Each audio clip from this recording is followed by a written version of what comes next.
Afa khalaqnakum abatha, apakah kami ciptakan kamu sia-sia? Aku beri engkau nyawa, aku titipkan roh di dalam jasadmu, kuberikan kesempatan tinggal di dekat az-zikra, tapi kenapa kau menjadi ayam yang mati di lumbung padi? Perutnya mungkin kenyang, tenggorokannya mungkin tenang, matanya mungkin lapang, tidurnya lelap, tapi jiwa kosong hampa. Akibat apa? Akibat tidak diisi dengan zikir, tidak diisi dengan baca Quran, tidak diisi dengan muhasabah, tidak diisi dengan meneteskan air mata, tidak diisi dengan duduk bersama ulama, tidak diisi dengan sholat berjamaah, tidak diisi dengan kajian-kajian. Sesungguhnya setiap kita datang ke dunia ini sudah membawa benih. Tidak ada yang lahir ke dunia ini kosong hampa. Jadi kalau ada bapak-bapak yang diceramahi oleh orang motivator atau siapapun dia, mari isi anak kita dengan Islam, mari isi anak kita dengan iman. Tidak begitu guys. Kita lahir ke dunia ini bukan dalam keadaan kosong. Kita lahir sudah membawa iman. Mana dalilnya?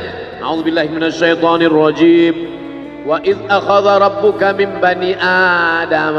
Ingatlah ketika Allah mengambil persaksian dari seluruh anak cucu keturunan Adam. Wa asyhadahum, Allah mengambil persaksian. Asyhada yushhidu, asyhadahum ala anfusihim. Ketika itu Allah bertanya, alastu bi rabbikum, bukankah aku ini Rabb kamu? Semua kita waktu itu menjawab, bala syahidna, ya engkau adalah Rabb kami ya Allah. Setelah kita diisi, barulah kita masuk ke dalam rahim ibu kita, barulah turun ke bumi, barulah datang kemari.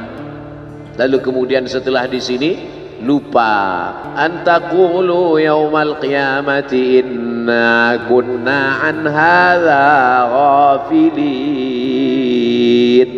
Kami lupa, kami tidak ingat. Orang yang tidak ingat ini diingatkan. Fadzakir, ingatkanlah. Inna fa'ati az-zikra.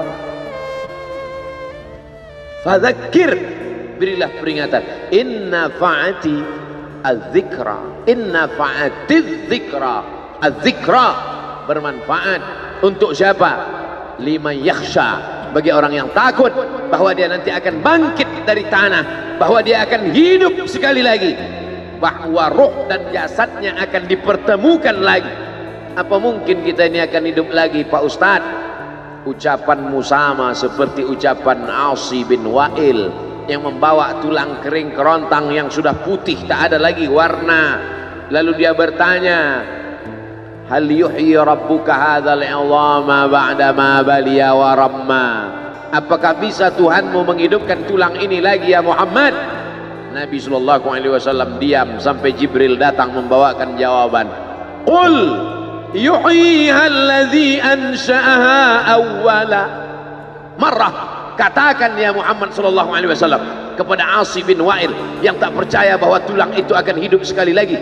Yuhyiha alladhi ansha'aha awwala marrah. Dia yang menciptakan tulang itu sebelum ada menjadi ada, sekarang setelah ada dibuatnya menjadi tidak ada, akan dikembalikannya lagi menjadi ada. Sedangkan menciptakan yang tidak ada menjadi ada saja dia sanggup, apalagi yang pernah ada dibuatnya menjadi tidak ada, dikembalikannya lagi menjadi ada. Innama amruhu idza arada syai'an ayyaqula lahu kun. Azmuz zanab, ujung tulang ekor sebesar ibu jari, tulang belakang sampai ke bawah, yang lain hancur. Ketika digali makam kuburan, ada yang tulang-tulang hanya tinggal tulang paha saja, ada yang hanya tinggal gigi dan rambut saja, yang lain hancur. Tapi ada satu yang tidak hancur, kata Allah, disampaikan Nabi Muhammad SAW, ujung tulang ekor sebesar ibu jari. Maka dari itulah nanti yang akan ditunjuk, tumbuh sel-sel tulang, tumbuh kulit-kulit, tumbuh darah daging, bangkit menjadi manusia sempurna di hadapan Allah. Masuk surga itu roh dan jasad. Jannatin tajri min tahtihal anhar. sungai. Air sungai dengan gemericiknya masuk kaki ke dalam air sungai, itu adalah jasad. Kulit menyentuh air sungai terasa dinginnya, itu jasad. Zamharira adalah cahaya matahari yang tidak tembus ke bawah. Kenapa cahaya matahari tidak tembus? Karena ada ranting-ranting kayu yang saling terkait satu dengan lain, sehingga kalau duduk di bawah maka cahaya matahari tidak tembus ke bawah. Itu jasad.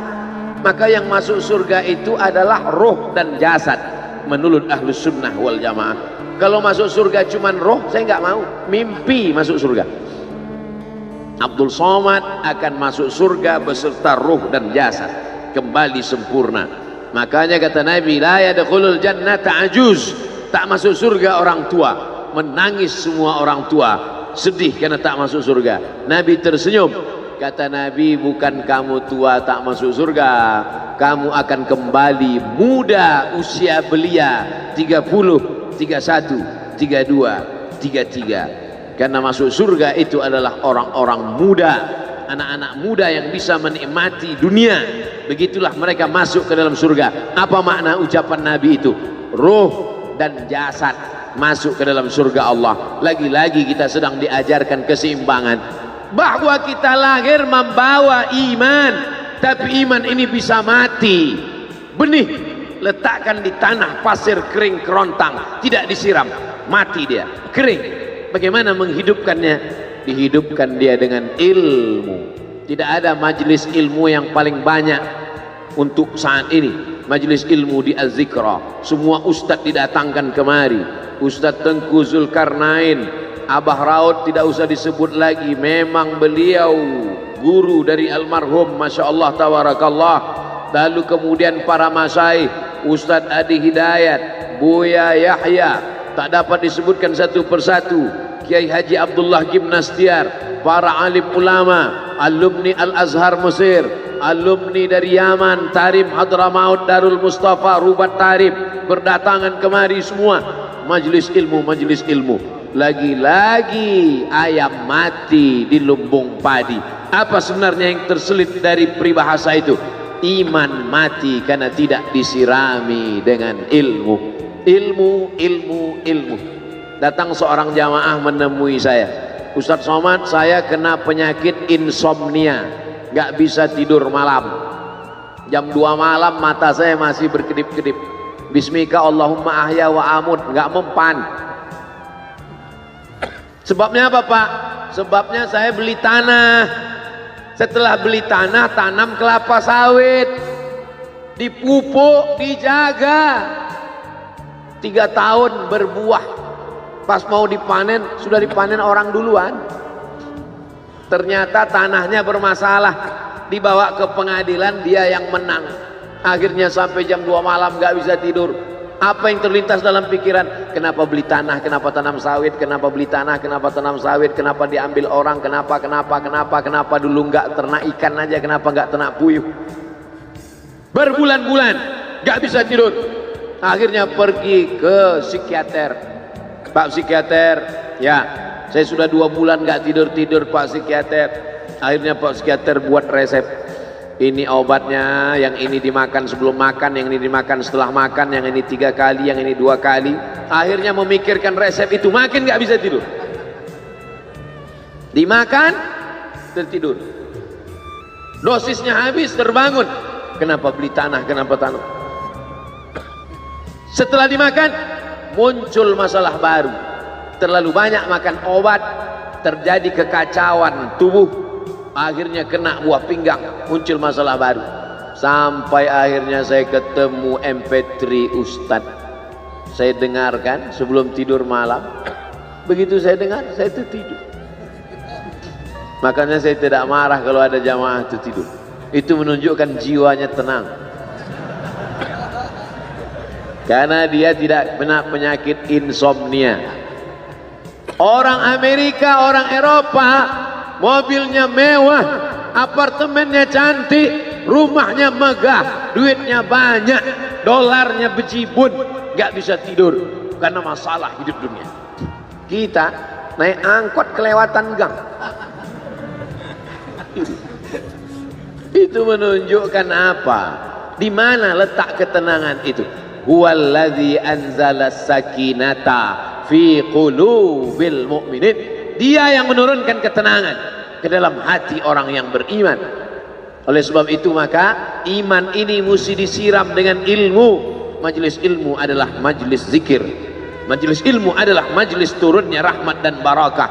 Majtama'a qaumun fi baitin min buyutillah. Sekelompok orang berkumpul di rumah Allah, yatsluna kitab Allah, membaca ayat-ayat Allah, wa yatadarasunahu fima bainahum, mengkaji isinya. Nazalat alaihimus sakinah, turun ketenangan.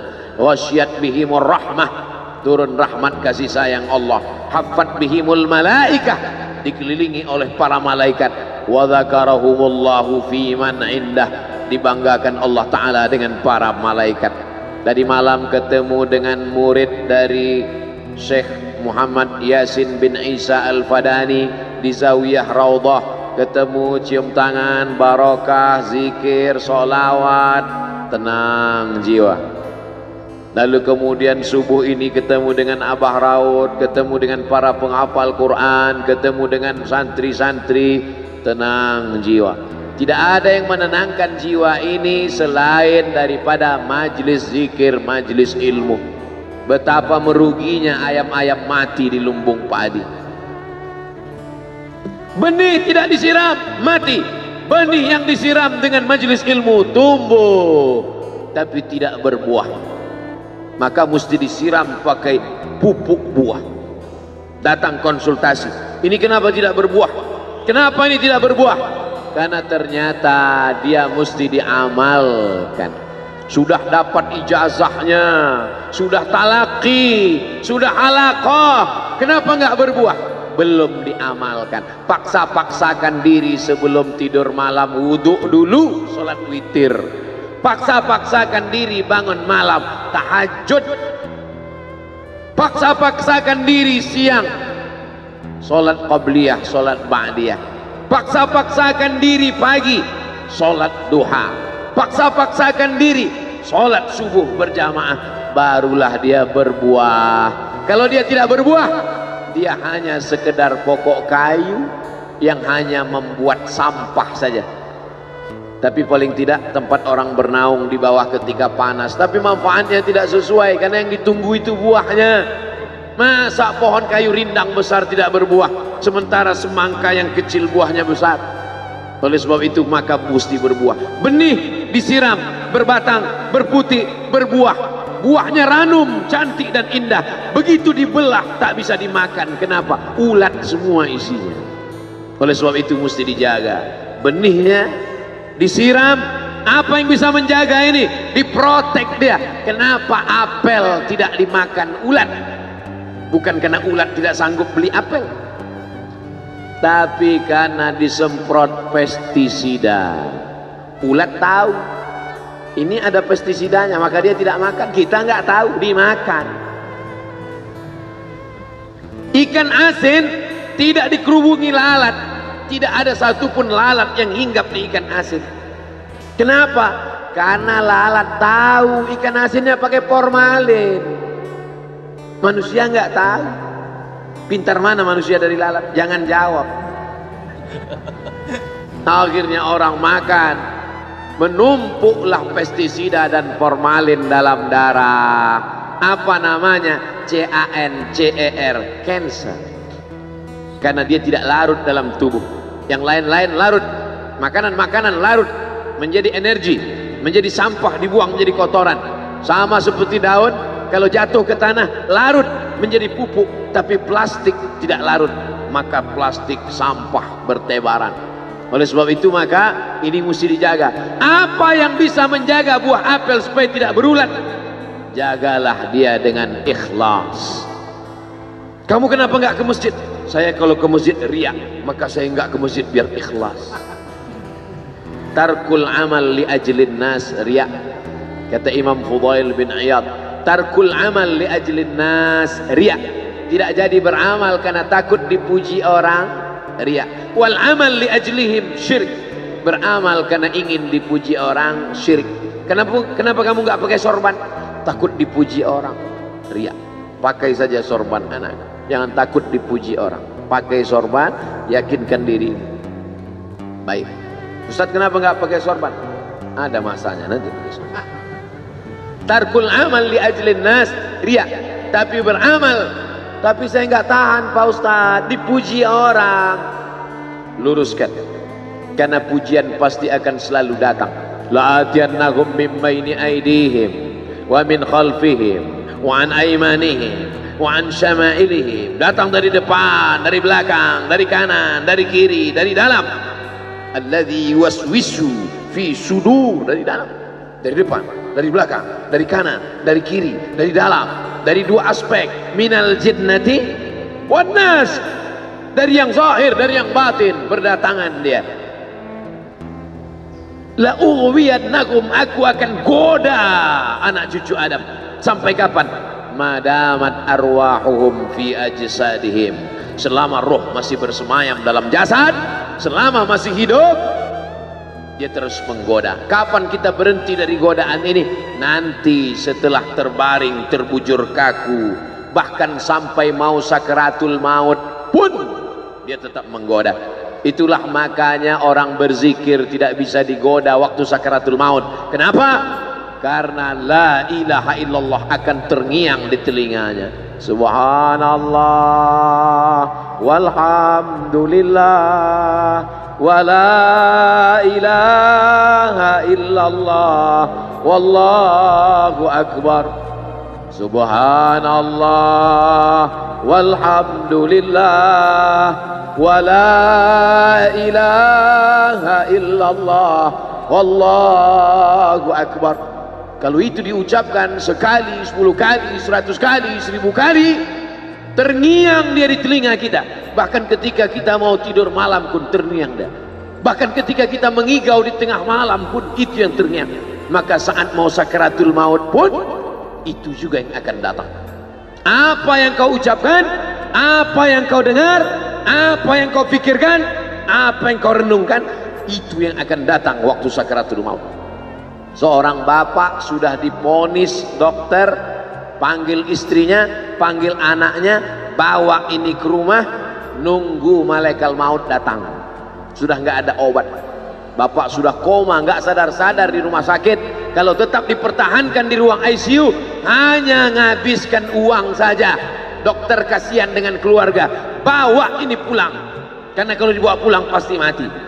Begitu mau dibawa pulang, matanya terbuka, sadar dia, sadar. Ketemu sama saya tanya, apa yang membuat bapak sadar? Waktu saya sedang koma itu datang Abdul Somad. Terus apa kata Abdul Somad itu?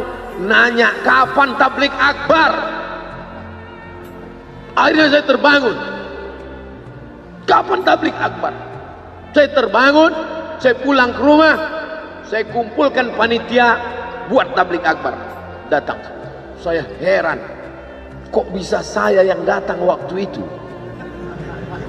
Saya mencoba menganalisa, kenapa waktu dia koma itu saya datang. Saya tanya, Bapak kalau di rumah ada nonton YouTube? Ada. YouTube siapa? Abdul Somad. Oh. Dari rumah ke tempat kerja, dengar MP3 radio, enggak radio Pak Ustaz, MP3, suara, iya. Suara siapa? Ceramah Abdul Somad.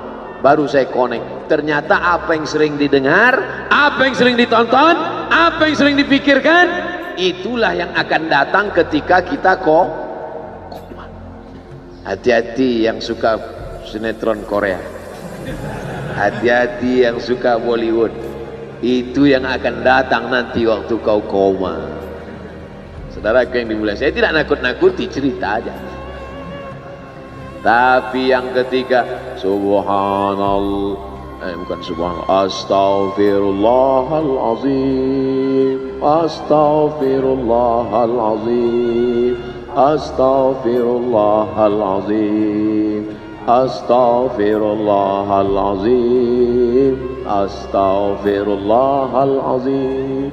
Astaghfirullahalazim, astaghfirullahalazim, astaghfirullahalazim, astaghfirullahalazim, astaghfirullahalazim, astaghfirullahalazim, astaghfirullahalazim, astaghfirullahalazim, astaghfirullahalazim, astaghfirullahalazim, astaghfirullahalazim, astaghfirullahalazim, astaghfirullahalazim, astaghfirullahalazim, astaghfirullahalazim.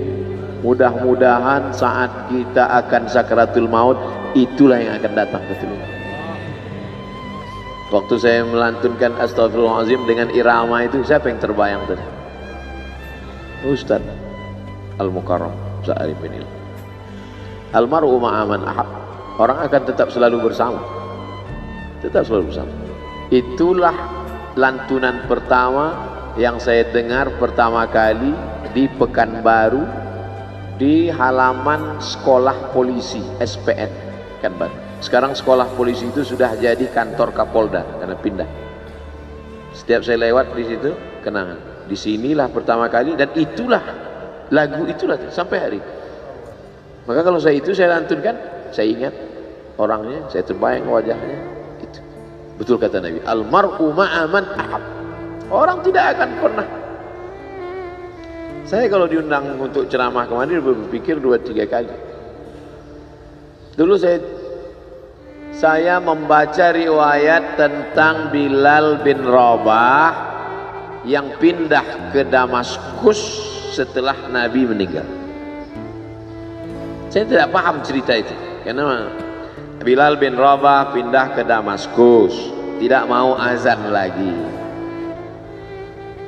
Gak mengerti saya kisah itu ya. Yang saya pahami, setelah Nabi meninggal, dia pindah ke Damaskus, azan di Damaskus, Suriah. Diminta oleh Abu Bakar supaya datang ke Madinah azan, gak mau. Diminta oleh Sayyidina Umar, Bilal datang ke Madinah azan, enggak. Sampai akhirnya datang Sayyidina Al-Husain. Kata Sayyidina Al-Husain, datanglah. Bilal datang. Datang Bilal dari Damaskus ke kota Madinah, dan dia azan. Azannya tidak selesai. Kenapa tidak selesai? Karena dia merasakan kalau dia azan, bahwa nanti yang jadi imam Rasulullah. Dan ternyata perasaan itu sama bagi orang Madinah. Orang Madinah mendengar suara itu dulu lama sekali, dulu 3-5 tahun yang lalu. Dan kalau sudah suara itu terdengar, pasti nanti imamnya adalah Rasulullah. Ramai mereka datang, luar biasa ini azan, kata mereka. Karena kalau sudah azan ini yang pasti nanti imamnya.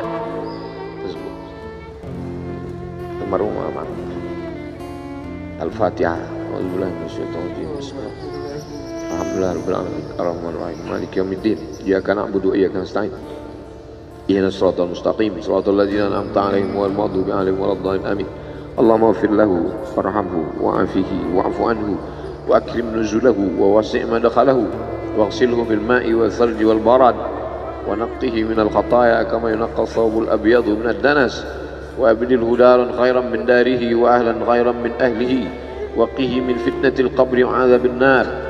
اللهم لا تحرمنا أجره ولا تفتنا بعده واغفر لنا وله ولإخواننا الذين سبقونا بالإيمان ولا تجعل في قلوبنا غلا للذين آمنوا ربنا إنك رؤوف رحيم.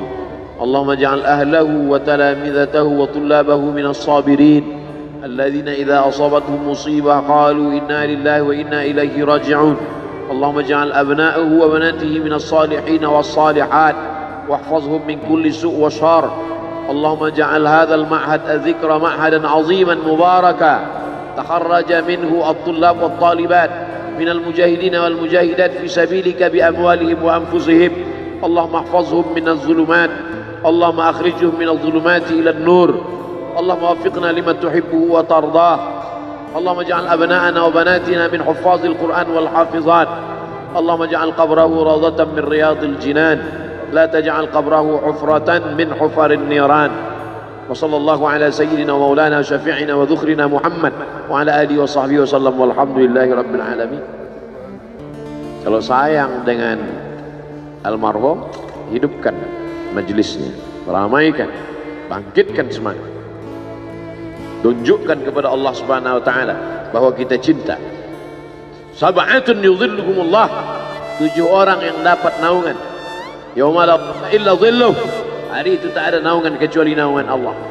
Rajulani, 2 orang tahabba fillah, berkasih sayang karena Allah, ijtama'a alaih, bersama karena Allah, wa tafarraqa alaih. Saya berharap saya dengan almarhum, saya dengan Abah Raud, saya dengan para sahabat termasuk yang mendapatkan naungan ini. Saya dengan almarhum tak ada hubungan kepentingan, kami tak ada hubungan politik, kami tak ada hubungan ekonomi, kami murni karena la ilaha illallah Muhammad Rasulullah. Alaiha nahya, dengan itu kami hidup, wa alaiha namutu, dengan itu kami mati, wa biha nub'atsu insyaallah, dengan itu juga nanti kita akan dibangkitkan. Sayang dengan Nabi, hidupkan masjid-masjid. Sayang dengan ulama, hidupkan majelis-majelisnya. Jaga peninggalan-peninggalannya, lanjutkan perjuangannya. Itu bukti sayang. Sayang bukan di tepi bibir, sayang bukan basa-basi. Oleh sebab itu kita akan dituntut di hadapan Allah tentang nikmat besar ini. Mudah-mudahan kita lulus ujian dunia, ujian akhirat. Amin ya rabbal alamin. Terima kasih segala perhatian. Mohon maaf segala kesilapan dan kekhilafan. Jangan lupa salat sunat isyraq 2 rakaat. Terima kasih. Wassalamualaikum warahmatullahi wabarakatuh.